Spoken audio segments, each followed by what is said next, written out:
শিল্পে অনেক কাঁচামাল অনেক কিছু আনতে হয় ওখান থেকে।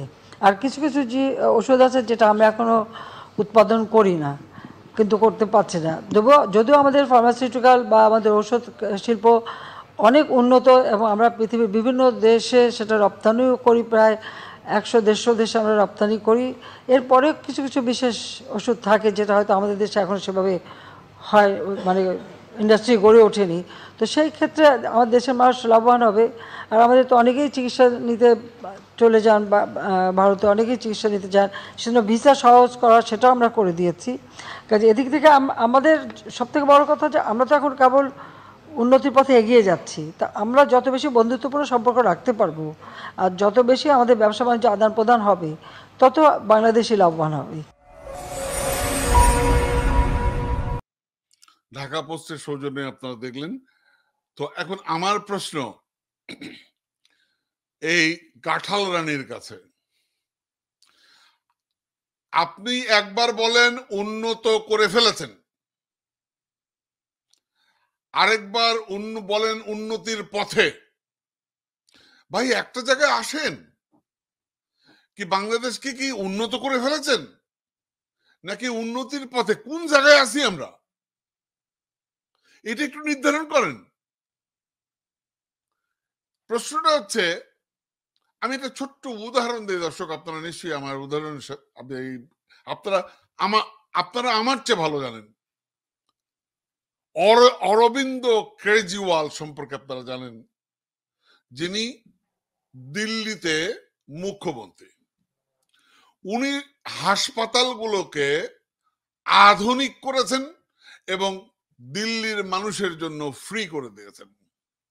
উনি বিদ্যুৎ ফ্রি করে দিয়েছেন।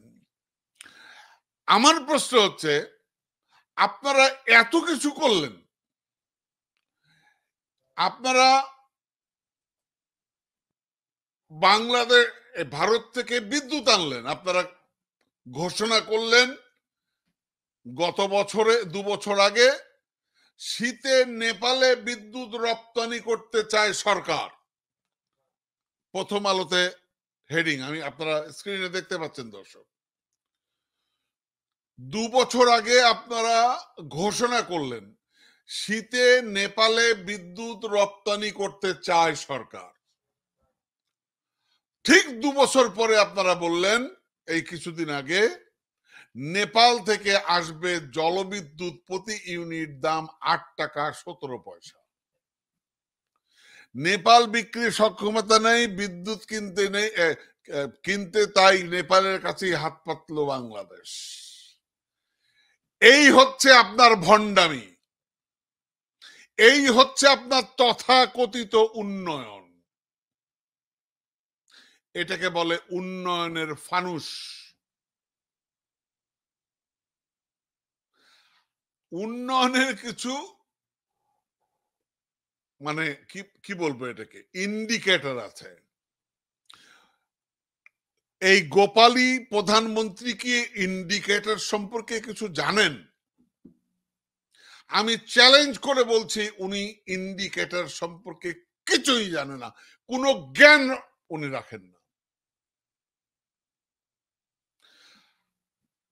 আজকে বাংলাদেশের হাসপাতালগুলোর কি অবস্থা, আজকে বাংলাদেশের স্বাস্থ্যের কি অবস্থা?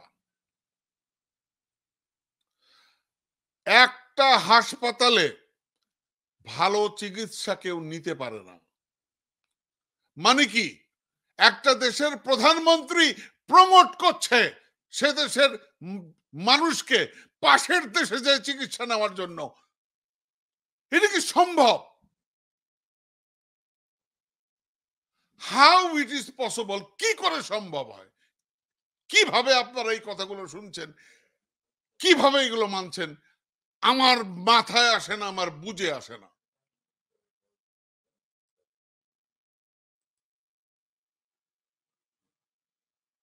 আপনারা কি করে এগুলোকে নিতে পারছেন দর্শক? যে ভিসা সহজ করে দিয়েছি, ভারতে চিকিৎসা নেওয়ার সুবিধা করে দিয়েছি,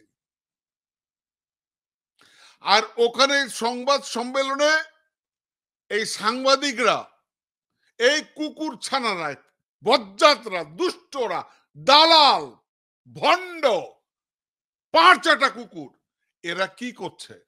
ওরা পাল্টা প্রশ্ন করে না, প্রধানমন্ত্রী, আমার দেশের স্বাস্থ্য ব্যবস্থা উন্নত না করে আপনি ভারতে কেন যেতে বলছেন, কেন প্রমোট করছেন? আপনি একটা দেশের প্রধানমন্ত্রী, আপনি কি করে প্রমোট করেন?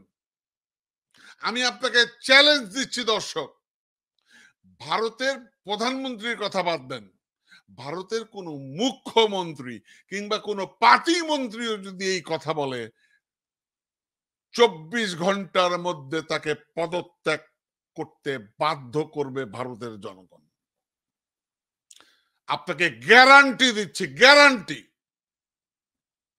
24 ঘন্টাও লাগবে না, 7 ঘন্টার মধ্যে তাকে পদত্যাগ করতে হবে। একটা দেশের প্রধানমন্ত্রী স্বাস্থ্য, তার দেশের স্বাস্থ্যে অর্থাৎ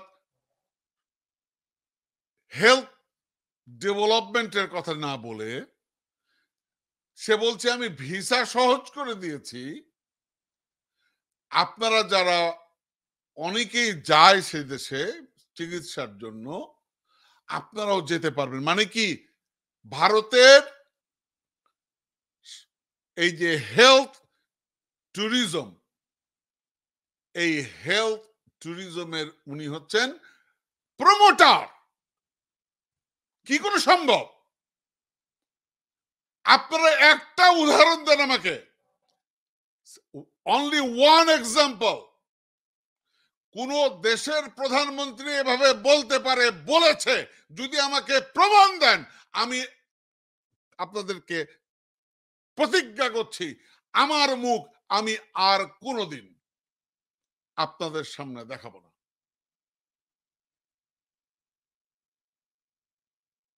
কি করে সম্ভব? How it is possible?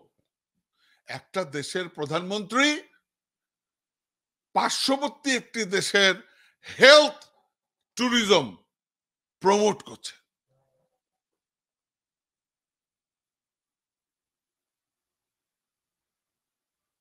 আপনারা দেখছেন এই কিছু এই হাড্ডি চোষা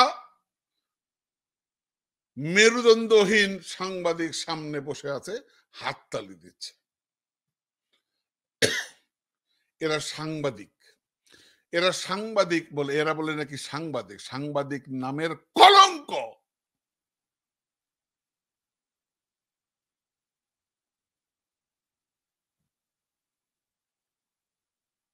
দর্শক, আর কিভাবে বলবো, আর কিভাবে বললে এই নির্লজ্জ মহিলা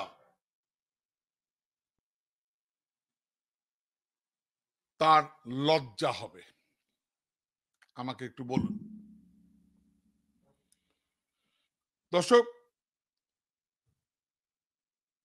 এর সাথে আরেকটি জিনিস যুক্ত করতে চাই,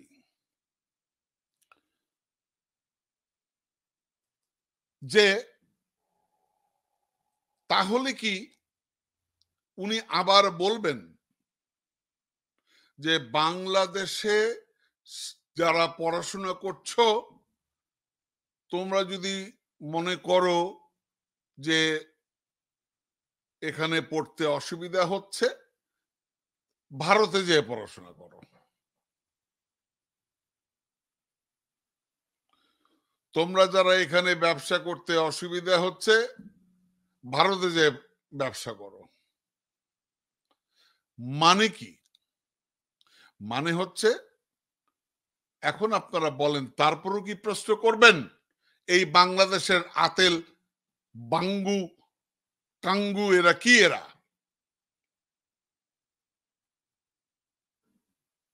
শিক্ষাবিদ, ঘোড়ার ডিমবিদ। বাংলাদেশ কি বিক্রি বাকি আছে? বাংলাদেশ কি আর বিক্রি হওয়া থেকে আমরা এখন বাকি আছি? বাংলাদেশের জনগণ নাকে তেল দিয়ে ঘুমাবে? বলুন আপনারা আমাকে।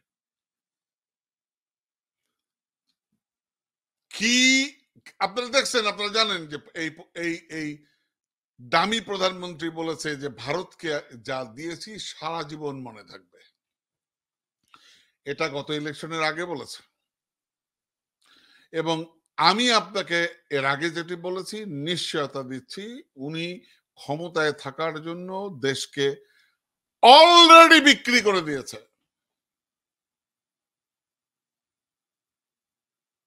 এবং এই গোপন চুক্তি একদিন না একদিন প্রকাশিত হবে, আমি আশাবাদী।